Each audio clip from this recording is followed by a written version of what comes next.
Para sa ating mga magsasaka, magtanim ay di biro na nga para sa mga magsasaka ng Bansalan, Davao del Sur. Doble pa ang kalbaryo dahil sa kawalan ng maayos na daan, umulan man o umaraw. Putik ang kailangan nilang tahakin, maibenta lang ang kanilang mga produkto. Ang magtanim sa paanan ng Mount Apo sa Bansalan, Davao del Sur, hindi biro. Maliban kasi sa maghapon nagbabanat ng buto ang mga magsasaka rito, ang pagbenta sa kanilang mga ani.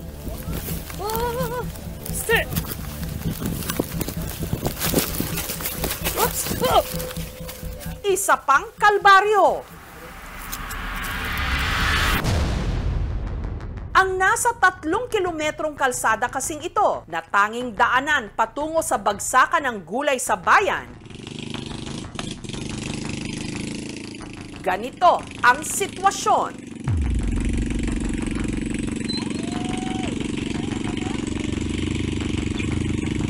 Kisar, kakak.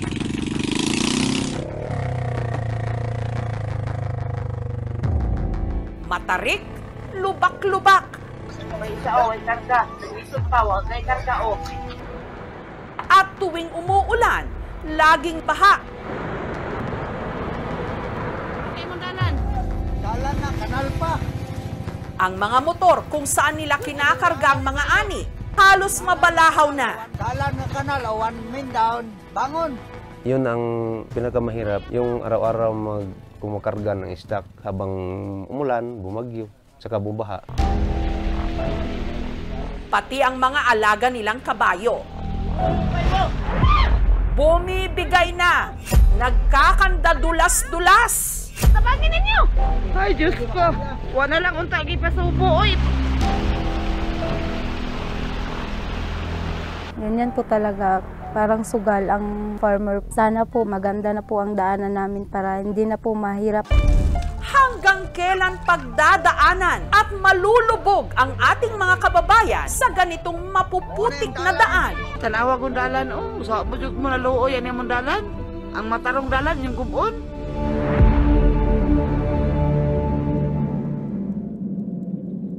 Nitong Miyerkules, bumiyahe ang aming team papuntang taniman ng gulay sa Purok Saturn. Sa bungad pa lang, Ay, sabi eh. Sige, dula. pahirapan na dahil sa putik. Nagbabadya na rin ang ulan. Pero hindi ito ininda ng mga nakasalubong ng aming team na mga magsasaka. Ang habal-habal na ito, hindi lang mga sako ng gulay ang dala, may angkas pang bata. May harvest niya na walang ibang kumarga, o ako lang kakarga. Bumaha, umulan, mahirap talaga. Ang moto namang ito, sumemplang. Dami nga.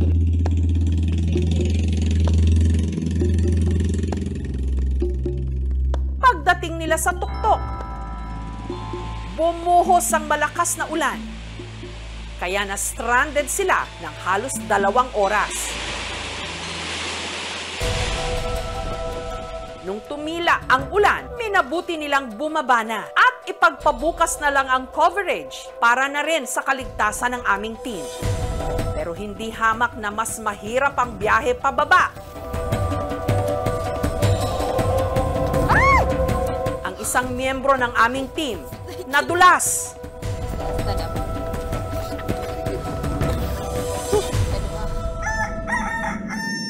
Kinabukasan, tila pinagbigyan na sila ni Haring Araw. Sa tanimang ito ng repolyo sa Purok Saturn, naabutan nila ang magsasakang si Edgar. Ang kikitain niya raw kung papalaring maibenta ang kanyang mga repolyo, pambayad niya sa inutang na puhunan. 30 plus ako ang bayro nun. Sa diya sa baba, nag-uutang ako. Inititira po sa akin, medyo kunti na lang. Masaya rin ang aming pananim. Kaso lang sa among dinadaanan namin, yun hindi kami masaya.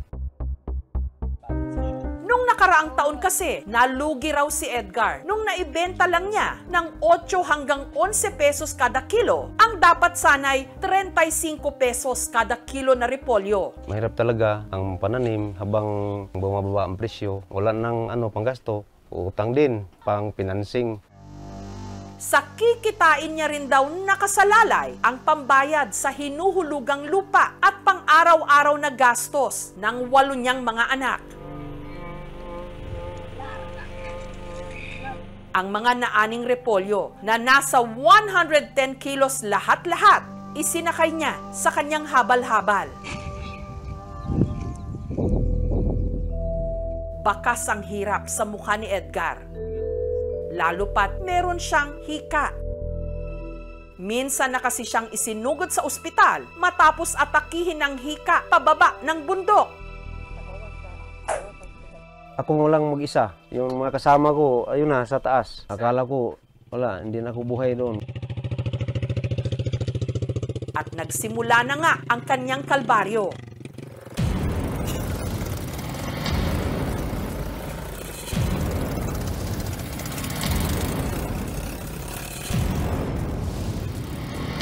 Dahil sa bigat ng dala, si Edgar nawalan ng balanse. Ito nga na natutumba kasi bumigla malalim dyan sa Hindi naman kaya masisira yung dala nyo? Hindi yan. Kasi malapit lang. Matataas ang nirulingan. Ay siguro madudurog yan. Ito nga, ibabangon yun.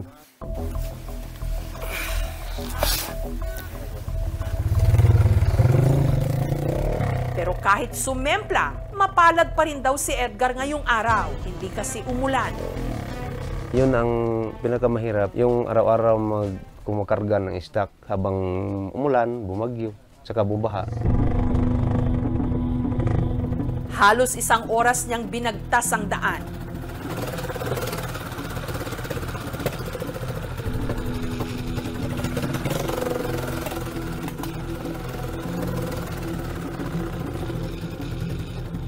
Pasado 4:00 na ng hapon nung narating ni Edgar ang pagsaka ng gulay.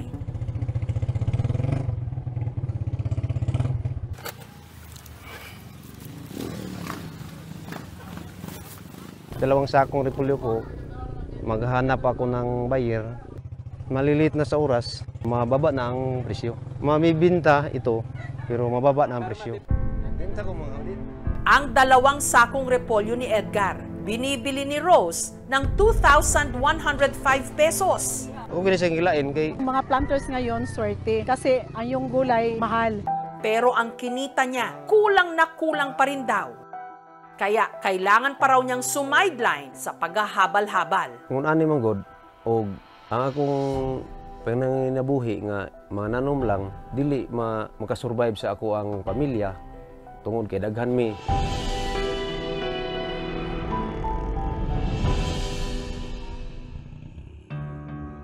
Si Flor naman, dahil hindi pa panahon ng tinatanim niyang carrots, sumasideline din muna sa ani ng kapwa niya magsasaka. Ginagawa ko to para extra income po namin magpamilya.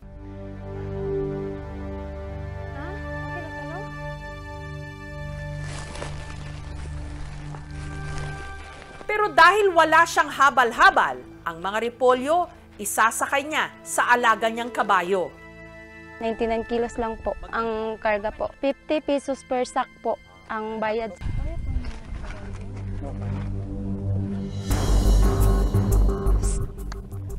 Oh! Start! Whoops! Oh! Si Flor ang gumagabay sa kanyang alaga. Minsan, ma-slide din ang kabayo, tapos maapakan sa paa, masakit din ang paa. Sa isang araw, nakaka-4 hanggang 6 na balik si Flor. Okay lang po. Kahit mahirap ang daanan, kinakaya po kasi mahirap din po. At ang kinikita niya rito, mula 100 to 300 pesos.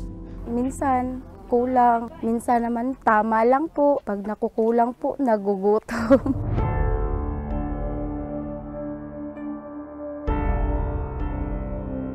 Dito lang po ilagay tapos kunin po ito ng buyer. Mamaya pa po ako babayaran.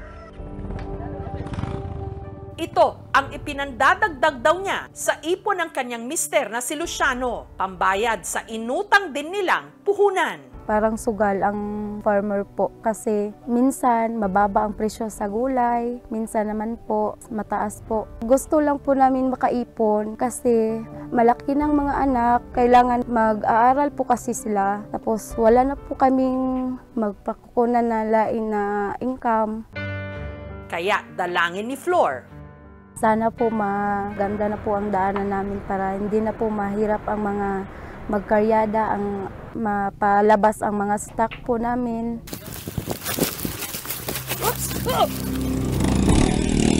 Ang kalbaryong ito ng mga tiga-Bansalan, idinulog namin sa kanilang local government unit.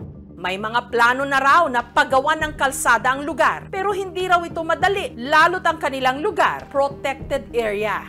Ang DENR naman, pati ang PAMB, we are supportive of community-based livelihood and even farming activities for as long as they are within the multiple use zone. Only in strict protection zones are developmental activities. Bawal po talaga sa strict protection zone. Kung gusto po nilang mag-propose ng farm-to-market roads, I think it's within the mandate of the DPWH and they can also ask for support from their barangay LGU. Right now, we are conducting a carrying capacity study to check kung ano pang pwede mga developmental activities ang pwede pang magawa within our protected area. Napakahalaga ng papel ng agrikultura sa ating bansa. In this case, kung halimbawa kakailanganin talaga ng mga farmers yung daan papunta sa kanilang mga lugar, then there would be a very good chance for the proposals to be funded. May proseso pong pagdadaanan yung mga ganun kung halimbawa under protected area. Sisiguraduhin naman po ng DPWH na makukuha tayo ng mga clearances na kakailanganin upang maipatupad yung proyekto. Siguro may mga iilang puno na puputulin pero ito po ay i-replace din po naman ng DPWH through the DENR.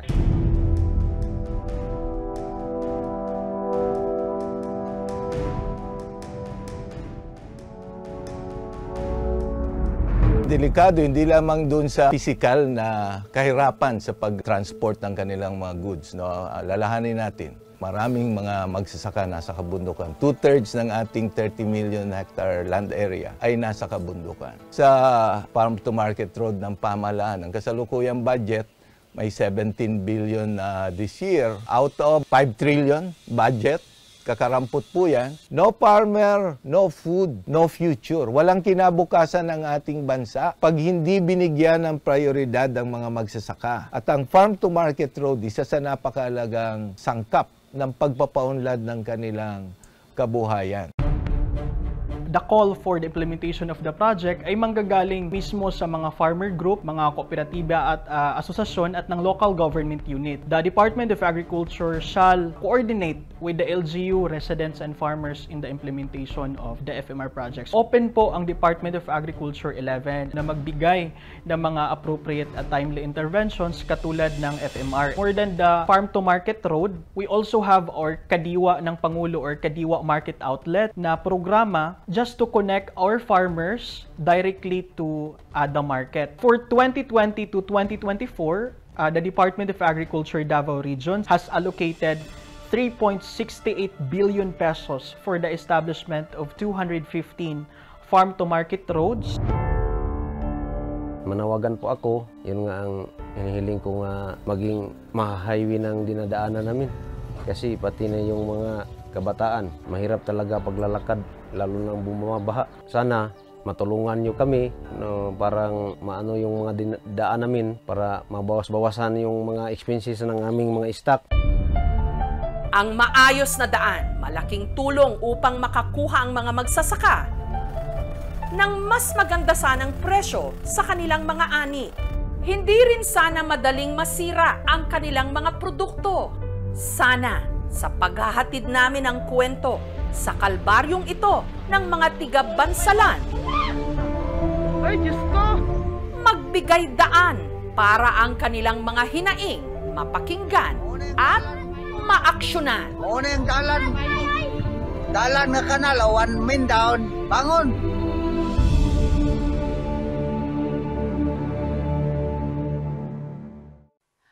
Thank you for watching, mga kapuso. Kung nagustuhan niyo po ang videong ito, subscribe na sa GMA Public Affairs YouTube channel. And don't forget to hit the bell button for our latest updates.